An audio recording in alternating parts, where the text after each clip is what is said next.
So hello everyone, welcome to coding terminal. आज हमारा day 22 है इस 75 डेज टीएसए चैलेंज का। और आज हम जो प्रॉब्लम डिस्कस करने वाले हैं उसका नाम है check if all character have equal number of occurrence.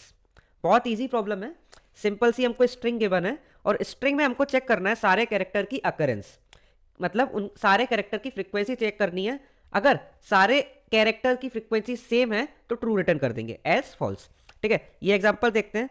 अगर हम देखें इस स्ट्रिंग में ए कितनी बार आया है, ए देखते हैं 1 2। ठीक है, तो ए 2 बार आया है। बी चेक करते हैं, बी देखते हैं 1 2। ठीक है, बी भी 2 बार आया है। सी देख लेते हैं, सी कितनी बार आया है, 1 2, तो सी भी 2 बार आया है। इसके अलावा और कोई कैरेक्टर है क्या स्ट्रिंग में? नहीं है। और सारे कैरेक्टर की अगर फ्रीक्वेंसी चेक करेंगे तो 2 है, तो सिंपली इस केस में हम ट्रू रिटर्न कर देंगे। ठीक है, एक बार मैं ब्लैक बोर्ड ओपन कर लेता हूँ, फिर डिस्कस करते हैं। ओके, लेट सपोज हमारी अगर स्ट्रिंग होती ए ए ए एंड बी बी। ठीक है, ये अगर स्ट्रिंग होती है, अगर ए की फ्रीक्वेंसी चेक करेंगे तो ए की फ्रीक्वेंसी कितनी है, 1 2 3। और अगर बी की फ्रीक्वेंसी चेक करेंगे तो बी की फ्रीक्वेंसी कितनी है, 1 2। ठीक है, दोनों की फ्रीक्वेंसी अलग अलग है, तो सिंपली इस केस में हम क्या रिटर्न कर देंगे, फॉल्स। बहुत ईजी प्रॉब्लम है, आपको समझ में आ गया होगा क्या करने वाले हैं। तो जब भी हम फ्रीक्वेंसी से रिलेटेड कोई भी प्रॉब्लम सॉल्व करते हैं, सबसे पहले हमारे मन में एक डेटा स्ट्रक्चर आना चाहिए जिसका नाम है हैश मैप। ठीक है, जिन लोग को हैश मैप के बारे में कोई आइडिया नहीं है, बेसिक्स नहीं पता है, तो आप इस सीरीज का वीडियो नंबर 20 जाकर देख सकते हो। उसमें हमने हैश मैप के बारे में डिस्कस किया है। बाकी बहुत बेसिक से स्टार्ट करेंगे हम। ठीक है, तो हम क्या करेंगे, तो सबसे पहले हम एक हैश मैप क्रिएट करेंगे। एक हैश मैप क्रिएट कर लेते हैं जिसका नेम दे देते हैं मैप। ठीक है, इसके अंदर हम इस स्ट्रिंग के ऊपर आइटरेट करके हर कैरेक्टर की फ्रीक्वेंसी स्टोर करा लेंगे। ठीक है, यहाँ पर मैं स्ट्रिंग लिख लेता हूँ। स्ट्रिंग हमारी है A B A and C B C. Okay, तो सबसे पहले हम इस कैरेक्टर पे होंगे ए, और स्टार्टिंग में हमारा मैप खाली है, तो सिंपली हम ए की फ्रीक्वेंसी 1 स्टोर कर देंगे। फिर बी पर आएंगे, बी पर चेक करेंगे क्या बी पड़ा हुआ है एस मैप के अंदर, नहीं है, तो सिंपली बी की भी फ्रीक्वेंसी 1 स्टोर कर देंगे। फिर अब हम नेक्स्ट कैरेक्टर पे आते हैं, तो देखते हैं कि ए है नेक्स्ट कैरेक्टर और ए ऑलरेडी पड़ा हुआ है, तो सिंपली इसकी फ्रीक्वेंसी अपडेट करके हम क्या कर देंगे, 2। ठीक है, यहाँ पर ए की फ्रीक्वेंसी हो जाएगी 2। अब नेक्स्ट कैरेक्टर पे आते हैं सी पर। सी हमारे एस मैप में है नहीं, तो हम सिंपली एक सी कैरेक्टर डालेंगे जिसकी फ्रीक्वेंसी होगी 1। ठीक है, अब नेक्स्ट कैरेक्टर पे आएंगे बी, बी पहले से पड़ा हुआ है, तो सिंपली इसकी फ्रीक्वेंसी 1 से हम क्या कर देंगे, 2। ठीक है, नेक्स्ट कैरेक्टर पे आएंगे, नेक्स्ट कैरेक्टर पर चेक करते हैं सी है। ठीक है, तो सी पहले से पड़ा हुआ है, तो सिंपली हम क्या करेंगे, अपडेट कर देंगे। तो सी को सिंपली हम अपडेट कर देंगे। ठीक है, अब इसके बाद क्या करेंगे, हमने पूरी स्ट्रिंग के ऊपर आइटरेट करके हर कैरेक्टर की फ्रीक्वेंसी इस हैश मैप में स्टोर कर ली है। ये तो हमारा पहला स्टेप हो गया, स्टेप 1 हो गया। स्टेप 1 में हमने एक हैश मैप क्रिएट किया, उसके अंदर सारे कैरेक्टर की फ्रीक्वेंसी स्टोर कर ली। अब स्टेप 2 में हम क्या करने वाले हैं, स्टेप 2 में हम क्या करेंगे, इस फर्स्ट कैरेक्टर पे, यानी स्ट्रिंग का जो फर्स्ट कैरेक्टर है, इस पर फ्रीक्वेंसी निकाल लेंगे। फ्रीक्वेंसी ऑफ फर्स्ट कैरेक्टर निकाल लेंगे। कैसे निकालेंगे ये हम, इस हैश मैप के अंदर सिंपली हम की पास करेंगे फर्स्ट कैरेक्टर की, ये हमको 2 रिटर्न कर देगा। तो सिंपली हमने फ्रीक्वेंसी ऑफ फर्स्ट कैरेक्टर निकाल लिया।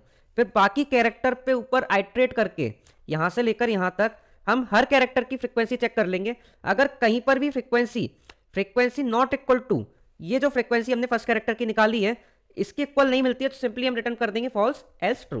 ठीक है, तो अप्रोच आपको क्लियर समझ में आ गई होगी। आप फटाफट कोड करके देख लेते हैं। अगर थोड़ा बहुत आपको डाउट है तो जब हम कोड करेंगे तो उस टाइम आपको एकदम एग्जैक्ट समझ में आ जाएगा, और उसका ड्राई रन करेंगे तो बहुत अच्छे से समझ में आ जाएगा। ठीक है, तो सिंपली हम कोड करके देख लेते हैं। तो सबसे पहले तो एक हम हैश मैप क्रिएट कर लेते हैं, हैश मैप। अब इसका डेटा टाइप क्या होगा, की किस टाइप की, कैरेक्टर। ठीक है, कैरेक्टर एंड, और फ्रीक्वेंसी किस टाइप का है, इंटीजर। ठीक है, इसका नाम दे देते हैं map equals to new hash map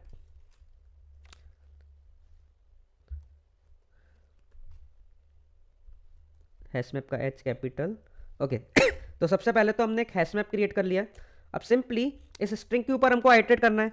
कैसे करेंगे, for int int I is equals to 0 से i less than string dot length s dot length and i plus plus.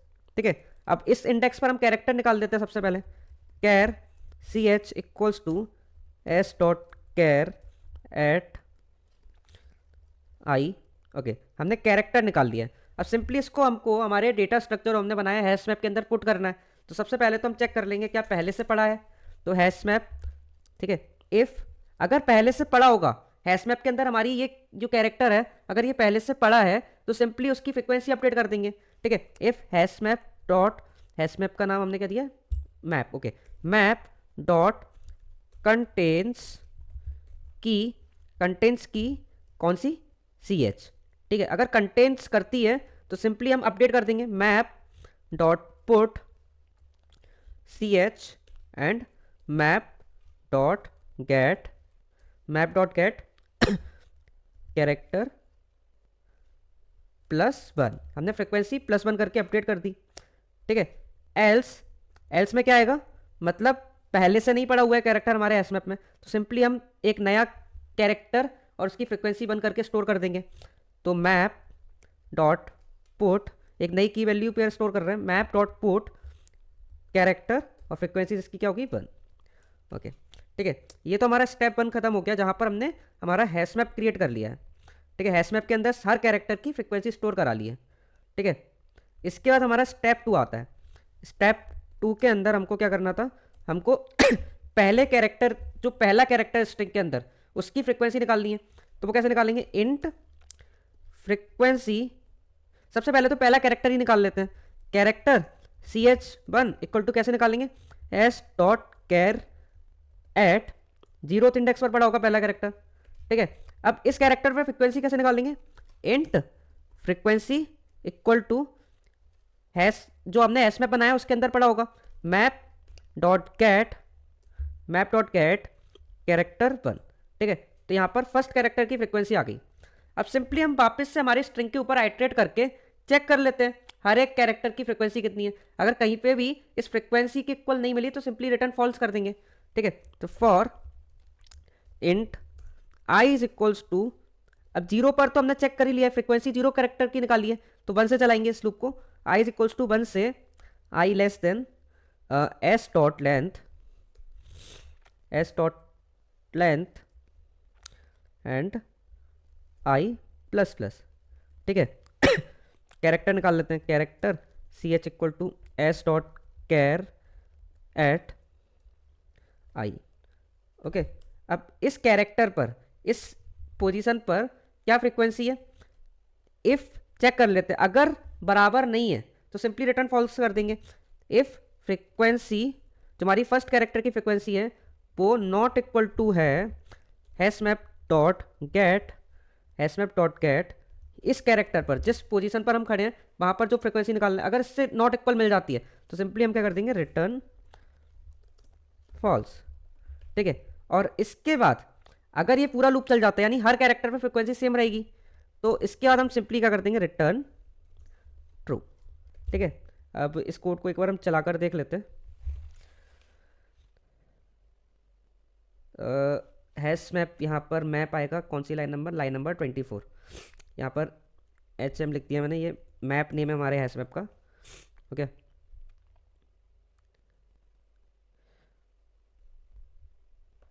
Okay, हमारा कोड चल गया, सबमिट भी करके देख लेते हैं। तो हमारा कोड सबमिट भी हो चुका है। फटाफट इस कोड का हम ट्राई रन करके देख लेते हैं कैसे लाइन बाय लाइन एग्जीक्यूट हो रहा है कोड। ओके, तो एक एग्जांपल लेकर समझ लेते हैं। लेट्स सपोज हमारी स्ट्रिंग होती ए बी सी ए। ठीक है, लेट्स सपोज ये स्ट्रिंग होती, इनके इंडेक्सेस लिख लेते हैं। ये 0th इंडेक्स पर पड़ा हुआ कैरेक्टर, ये फर्स्ट इंडेक्स पर, ये सेकंड, ये थर्ड, फोर्थ एंड फिफ्थ।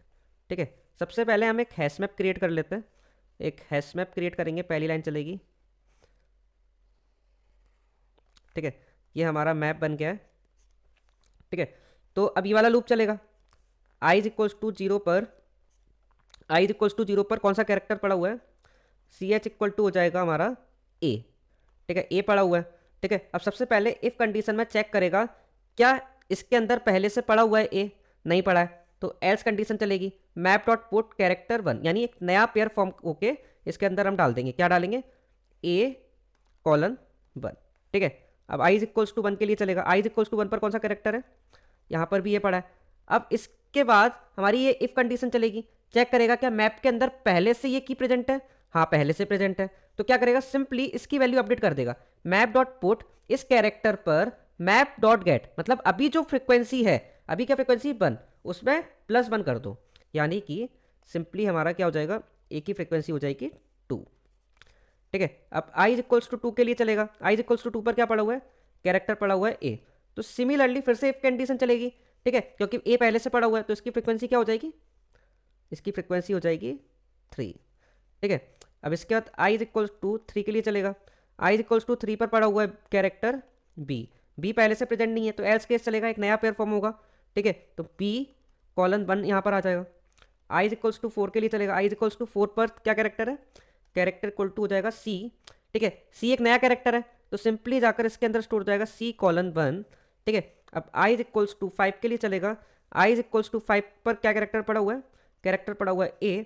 ठीक है, A पहले से इसमें पड़ा हुआ है तो इफ कंडीशन चलेगी, जो फ्रिक्वेंसी थी वो अपडेट होकर क्या हो जाएगी, यहाँ पर फ्रिक्वेंसी हो जाएगी 4। ठीक है, अब जैसे ही i इज इक्वल्स टू 6 होगा, यानी कि इस स्ट्रिंग के लेंथ के बराबर हो गया, यानी इसके बाहर आ जाएगा इंडेक्स, तो इस लूप के बाहर आ जाएगा। ठीक है, तो सिंपली हमारा स्टेप 1 खत्म हो गया, हमारा हैश मैप क्रिएट हो गया। ठीक है, हैश मैप क्रिएट हो गया। अब सिंपली हम स्टेप 2 में क्या करेंगे, सबसे पहले तो हम फर्स्ट कैरेक्टर निकालेंगे, CH1 equal to first character क्या हो जाएगा, A। ठीक है, फर्स्ट कैरेक्टर निकाल लिया हमने, फिर उसके बाद इसकी फ्रिक्वेंसी निकालेंगे। फ्रिक्वेंसी कैसे निकाल रहे हैं, frequency is equals to map dot get इस फर्स्ट कैरेक्टर पर क्या वैल्यू पड़ी है, यानी A पर अगर हम फ्रिक्वेंसी चेक करेंगे तो 4 पड़ी हुई है, तो फ्रिक्वेंसी इक्वल टू क्या हो जाएगा, 4। ठीक है, अब हमको फर्स्ट कैरेक्टर की फ्रिक्वेंसी पता है, अब हम इस इंडेक्स पर, यानी 0 इंडेक्स पर तो हमने चेक कर लिया क्या फ्रिक्वेंसी है, अब हम इस इंडेक्स से फर्स्ट इंडेक्स से लास्ट इंडेक्स तक चेक करेंगे सारे एलिमेंट्स की फ्रिक्वेंसी क्या है। ठीक है, यानी i इज इक्वल्स टू 1 पर चेक करेगा। ठीक है, i इज इक्वल्स टू 1 पर क्या कैरेक्टर पड़ा हुआ है, i इज इक्वल्स टू 1 पर पड़ा हुआ है A। ठीक है, A की फ्रिक्वेंसी चेक करेगा, A की फ्रिक्वेंसी क्या है, 4, और फर्स्ट कैरेक्टर यानी ये इस फर्स्ट कैरेक्टर जो हमने फ्रिक्वेंसी स्टोर कर रखी थी उसकी क्या है, 4, दोनों इक्वल हैं तो अभी कोई दिक्कत नहीं है। अब i इज इक्वल्स टू 2 पर आएगा, i इज इक्वल्स टू 2 पर भी कैरेक्टर क्या पड़ा हुआ है, A, तो अभी भी कोई दिक्कत नहीं है, फ्रिक्वेंसी सेम है। अब i इज इक्वल्स टू 3 पर जैसे ही आया, i इज इक्वल्स टू 3 पर B पड़ा हुआ है, कैरेक्टर क्या है, B, तो इसकी फ्रिक्वेंसी क्या है, इसकी फ्रिक्वेंसी है 1 और मेरी फ्रिक्वेंसी की वैल्यू क्या है, 4, तो दोनों अनइक्वल है। ठीक है, तो frequency is not equal to हमारे जो जिस कैरेक्टर पर हम खड़े हैं उसकी फ्रिक्वेंसी तो 1 है और फर्स्ट एलिमेंट की फ्रिक्वेंसी 4 थी, दोनों अनइक्वल हो गई, तो सारे एलिमेंट की फ्रिक्वेंसी बराबर कैसे हो सकती है जब हमको एक अनइक्वल मिल गई है, तो सिंपली हम यहीं पर क्या कर देंगे, रिटर्न कर देंगे फॉल्स। ठीक है, तो आई होप आपको अप्रोच अच्छे से क्लियर हो गई होगी। अब इस कोड की हम टाइम कॉम्प्लेक्सिटी की बात कर लेते हैं। टाइम कॉम्प्लेक्सिटी अगर हम देखें तो सबसे पहले तो हमने एक लूप यहाँ पर लगाया। ठीक है, तो बिग O ऑफ n इसकी हो गई, एक लूप यहाँ पर लगाया वापस से हमारे स्ट्रिंग पे इटरेट करने के लिए, तो बिग O ऑफ n यहाँ पर हो गई। ठीक है, मतलब बिग O ऑफ 2n हमारी टाइम कॉम्प्लेक्सिटी है, जिसको हम इक्वल लिख सकते हैं बिग O ऑफ n के, मतलब हमारी टाइम कॉम्प्लेक्सिटी हो गई इस केस में, time complexity equal to big O of n। Big O of 2n को बिग O ऑफ n के इक्वल क्यों लिख रहे हैं, क्योंकि हम हमेशा कॉन्स्टेंट को इग्नोर कर देते हैं। ठीक है, अब स्पेस कॉम्प्लेक्सिटी की अगर बात करें, स्पेस कॉम्प्लेक्सिटी की अगर हम बात करें तो स्पेस कॉम्प्लेक्सिटी क्या है, एक सेकेंड इरेज कर लेता हूँ।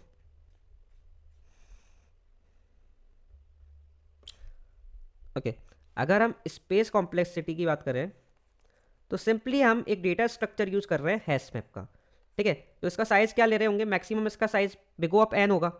ठीक है, तो जो टाइम कॉम्प्लेक्सिटी हो गई, टाइम कॉम्प्लेक्सिटी हमारी है बिग O ऑफ n के इक्वल, और स्पेस कॉम्प्लेक्सिटी भी हमारी है बिग O ऑफ n के इक्वल।